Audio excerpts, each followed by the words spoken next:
हाय, मी ध्रुवी. तुम्हाला सगळ्याला वाटत असेल खूप दिवस झालं माझे व्हिडिओज नाही आले आणि तसेच मला खूप सगळे मेसेजही आले. कारण मम्मा थोडीशी बिझी होती. घरी थोडीशी मेडिकल इमर्जन्सी होती. त्यामुळे मम्माला वेळच नाही भेटला माझे व्हिडिओ पोस्ट करायला. चला तर मग आता डेली व्लॉगचं चॅलेंज अपूर्ण राहिलेलं आता मम्माला पूर्ण करायला देऊयात. आज मी माझ्या मामाकडे आली होती आणि हे पहा, माऊ पण आली. तुम्हाला वाटेल आम्ही सगळे मामाकडे काय करतोय.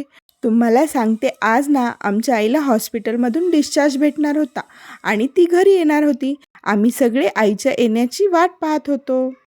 इतक्यात आमची आईही आली आणि आईला पाहून मी तर खूपच खुश झाले.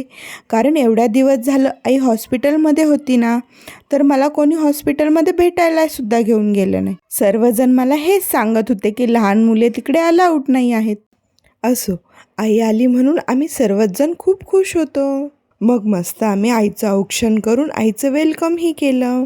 आणि हे पहा, घरात जेही काही चालू असेल ते सर्व मला करायचंच असतं. त्यामुळे मी माझंही औक्षण करून घेतलं. मग नंतर लगेच आईला थोडेसे फ्रूट्स कापून दिले आणि मग आईसोबत आम्हीही खाल्ले. इकडे फ्रूट्स खाऊन झाल्यावर लगेच मी माऊसोबत भेळभत्ताही खाल्ला. मग माऊसोबत खूप सगळ्या गप्पाही मारल्या. इतक्यात माझी छोटीशी फ्रेंड आली होती आईला भेटण्यासाठी. ती आल्यावर तर मी खूप खुश झाले आणि मग आम्ही अशी काहीशी मस्ती करत होतो. नंतर मग माझी मोठी माऊ मला थोडीशी रागवली होती. त्यामुळे इकडे मी तिच्यावर रुसले होते. आज काय, मी नुसती भांडणच करत होते. मोठ्या माऊसोबत भांडण करून झाल्यावर मी आणखी छोट्या माऊसोबत भांडण करायला गेले आणि तिलाही मारलं. मग काय, यावरून मम्मा तर मला खूप रागवली बरं.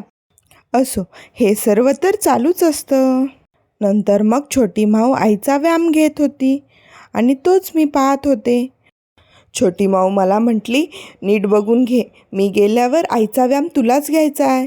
मग काय, मी तर आईचा व्हिडिओच काढून ठेवला. म्हटलं विसरली तर व्हिडिओ पाहून लक्षात येईल. कारण एवढी मोठी रिस्पॉन्सिबिलिटी दिली आहे माऊनी माझ्यावर आणि ती तर मला पूर्णच करायला हवी ना.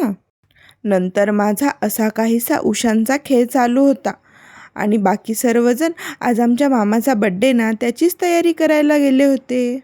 मग माझं खेळून होईपर्यंत लगेच मामाचा बड्डेही सुरू झाला. मग काय, लगेच मी मामाच्या मांडीवर जाऊन बसले. मग काय, मस्त मामानी आणि मी बड्डेचा केकही कापून घेतला आणि असं मामाच्या बड्डेचं छोटंसं सेलिब्रेशन केलं. मग नंतर फोटो सेक्शनही झालं आणि आम्ही पटकन जेवणही करून घेतलं. जेवण झाल्यावर मामाने आईस्क्रीमही आणली होती. मग मी मस्त आईस्क्रीमही खाऊन घेतली. चला तर मग आजसाठी एवढंच. आता भेटूयात नेक्स्ट व्हिडिओमध्ये. नेक्स्ट व्हिडिओ पाहण्यासाठी मला फॉलो करा. Okay, bye.